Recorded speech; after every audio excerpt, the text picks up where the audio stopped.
You are listening to the So Now What podcast with Lana Manikowski, episode number 16. So now what?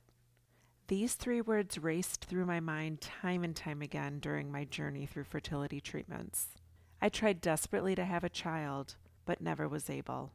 I yearned for a community to join that could understand my struggles. I couldn't find one, so I created one with the So Now What podcast. I love that you found us. Hello, beautiful people. Hope everyone is enjoying this glorious time of year. I know for some, this year can be a little bit more spiky than most.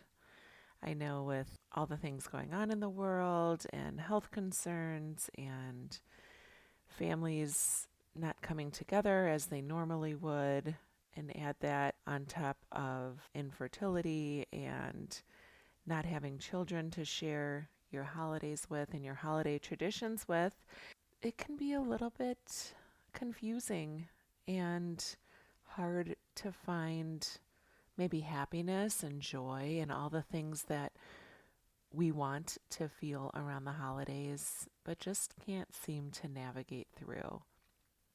Which brings me to this week's episode where we're talking about creating meaningful holidays. And those of you who listen to the podcast regularly know that I created a guide to meaningful holidays. And I've been working a lot with my private clients on how they're filling out the guide. And each week we take a little bit of time to discuss the progress they're seeing, maybe some of the sticking points that are coming up for them, some of the thoughts that they're having, some of the journal prompts, and frankly, so many of the breakthroughs that they've made by taking time to just take note of what's coming up for them as they're approaching the holiday season. So I thought today's episode, we could maybe go through together, look at some of the things that are available to you as you come to a close on this year and start thinking about what's available to you next year and what you're making the holiday season mean about the meaning you have in your life. So let's talk all about the Guide to Meaningful Holidays. Because I'm thrilled with the feedback I've gotten about the guide and how it's helped my clients and even some of my colleagues and friends that have used it think differently about their holiday gatherings this year. And just to give you some background, that I created the guide because I wanted to share an opportunity for others to transform their thoughts around the holidays. For me, someone who went through 6 years in my infertility path, fertility treatments, multiple rounds of IUI, multiple rounds of IVF, and sprinkled in there days of just sitting and waiting and trying to decide what the next decision was going to be for us in the creation of a family. So I know the sadness and I understand the self-doubt the holidays can present. And frankly, I was sick of feeling anxious, anticipating questions that might be waiting for me about when I was going to have kids. And I thought I just had to toughen up in order to make it through another holiday gathering. And really, I was just over sobbing my way through Christmas morning because my husband and I would wake up and just like every other morning look at each other and just be the two of us. And we had no child to share in the magic of Christmas. So when I started working as a life coach and discovered that I could confidently show up as me, Lana, a woman in her 40s who has no children, and live fully and believe that my life has meaning even without children. Because as you know, the thoughts we think create the feelings that we have about being childless. I've learned that changing my life started with choosing thoughts that led me to think differently and feel differently about my life without children. I started working with a life coach for myself. Frankly, I just never even knew the power that I had to choose thoughts, to create different feelings in my life. I just assumed that life comes at you and it just is something that you deal with each problem or each controversy or each roadblock that comes at you. And I never really realized that I could think differently about my life without children and my life with infertility. As I became more aware of the power that I had to choose those thoughts and create the feelings, I started to see amazing results in my life. And many of you who listen regularly know my story. I was feeling so down about my fertility journey, and learning that I could create new thoughts and feelings really transformed me. And I went from thinking I was a letdown of a woman because I failed IVF cycles and judging myself for feeling the sadness that I felt and the feelings of envy and jealousy around friends with kids or people that I passed in the store that were pregnant. And I'm now somebody who can lead an abundant life and feel proud of myself and achieve my dreams, even if I'm not a mom. The progress I've seen in my life is proof that anyone can do it. And I'm certainly no unicorn. I've said this before. I just never realized, no one ever presented me an opportunity to think differently about a journey in my life that caused me so much heartbreak. And so we fast forward to now, and I'm a discovery coach. I'm certified through the Life Coach School, and becoming certified means that I can teach this freedom to you on this podcast. I can teach it to my clients in my private practice. I can teach it to my friends that I meet. It's really amazing the ability we have to learn this skill of thinking differently about our lives allowed me to stop feeling dread and stop trying not to think about what the next 50 years of my life would be and what I had to look forward to because I didn't have children. If you look at the guide, and I failed to mention that the guide is available to you to download for free on stitchcoaching.com. I'll also see if I'm feeling extra tech savvy today. I'll see if I could put a link to it in the show notes here after the recording's over. I'll try to get to that.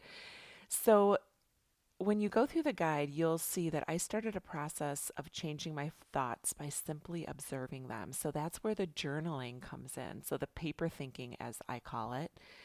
And the paper thinking gave me such great insight into how I was judging myself about the sadness I felt around the holidays. I offered you 7 days of journal prompts just to sort of get a baseline for where you are. The guide is awesome in the fact that you can continue to use those journal prompts over and over. So it doesn't mean that you just do it for the 7 days that are offered to you. You can change them up a little bit, maybe change some words in there, and instead of thinking about gearing your journal prompts towards the holidays, maybe it's about New Year's, maybe it's about a birthday, maybe it's about a milestone date. But really allowing yourself to freely notice and write down your thoughts is so helpful. When I first was introduced to journaling, I promised myself that I would at least try it for a few minutes a day. It was something I was not used to. It was something that, frankly, I thought taking the time to write my thoughts down on paper was sort of a waste of my time, that I had much more important things to do with my day and money to make. And writing my thoughts down on paper and reflecting about how I was feeling just didn't seem to be an impactful or task oriented or goal oriented way of living my life, because I was used to telling myself that my feelings were soft. If I felt sadness, if I felt weakness, if I felt envy, if I felt any of these things that come along with living a life with infertility, that those feelings weren't useful to me. And that's why I created an opportunity for you to really get curious in the journal prompts. And when you do your paper thinking, just start to let things flow and just not judging yourself for the words that come up on paper. not telling yourself you're weak, not telling yourself you'll never get through this, or that this exercise isn't helpful because it's not edging you forward. Because honestly, this was such a transformational exercise, and it allowed me for the first time to really get curious about the thoughts I was having around the holidays. And from there, I knew that if I wanted to consider new thoughts, I had to feel worthy to speak them. So that's where I went through and put in a handful of affirmations. And if you haven't used affirmations before, they're basically just sentence starters. I am, I believe, I will. A few words that you can finish the rest of the sentence with. But really, if you start to speak and think of your life in a way that gives you power in it, or gives you intention in it, or frankly allows you to affirm the thoughts that you want to have and the feelings you want to have, the affirmations really are an abundant resource that allow you to create feelings of worth, of creating new traditions, maybe celebrating holidays in a different way, exploring ideas about yourself and your happiness in relation to the holidays. So, if you haven't used affirmations before, I also recommend finding a few that you write down and post somewhere, maybe on a post it, maybe on a reminder on your phone that'll pop up at random times throughout the day. Just really remind you when you chose that thought how you wanted to feel, or when you chose that sentence, what it was you were aiming for, because we just sometimes need to be reminded of it. Finally, I was wanting to really create new thought patterns in my own life around the holidays. So that's where I went through and created the new thoughts to think section.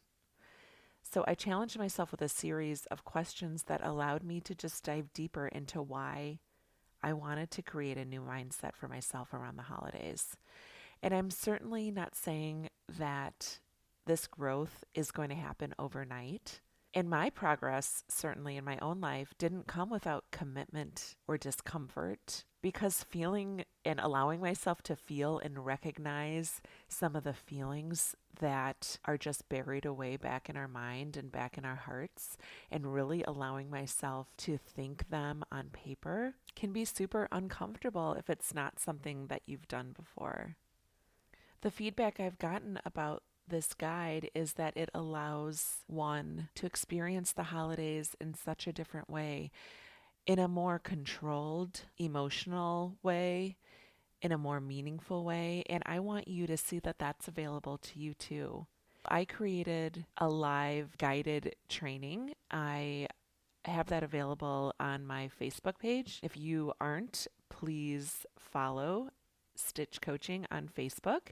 And I created a live training. On top of using this podcast as your resource to filling out the guide, you can also go through and get a guided training where I've gone through and done all this for you over video. So if you do the work with this guide and allow yourself the freedom of just flowing, immersing yourself into what you want to think about yourself, how you want to feel, because so many of us are just rushing to say, I'm just not going to go. That if you don't go to family holidays, if you don't go to the holiday parties, if you lock yourself up with a box of Kleenex, sure, that's fine. And absolutely no judgment. There's never, ever going to be judgment for me if you need to feel those emotions. But if it's to a point where you're avoiding feeling emotions, by staying home and avoiding the gatherings because you're not wanting to process your emotions, you're never going to get to the other side of this. So, my goal with the guide is to offer you an opportunity to just get curious about how you could show up, how you could go if you don't want to go right now, and find a way to make the holiday celebration or the holiday gathering seem a little less caustic this year. And I always like to offer, I don't know that I've mentioned it necessarily here on the podcast, but I offer discovery calls. And now through the end of the year, I'm offering them free of charge. And when I started this journey, no one truly knew what I was going through. I thought I was alone in feeling the way I did about my inability to have children, even after multiple rounds of IVF. And I put this facade on that portrayed me as a woman who had it all. I had a loving husband, I had a beautiful home, I have a 6-figure career. But as long as I was thinking the way I was about living my life without children, it would never be enough. And I'd always be thinking, I'm not enough. And I see now how I yearned for a community that knew that too. Somebody who I could share with that wouldn't judge me. My coaching practice is dedicated to teaching women that they can think differently. And every client that I work with starts with doing a discovery call. And it's certainly the launching point for the future you can create. So I'll also invite you to go to stitchcoaching.com and you can click on my calendar if you'd like to schedule a discovery call and spend some time together and just do a one-on-one. And even decide whether you think coaching is right for you. There's absolutely no strings attached. I'm not going to ask you for a credit card. I'm not going to ask you to sign a contract. I just want you to see that living a life with infertility doesn't have to be empty, because I'm your proof. So I hope that helped you today. I hope that everyone has a beautiful rest of the week. Stay safe, and remember, it's never too late to discover your meaning.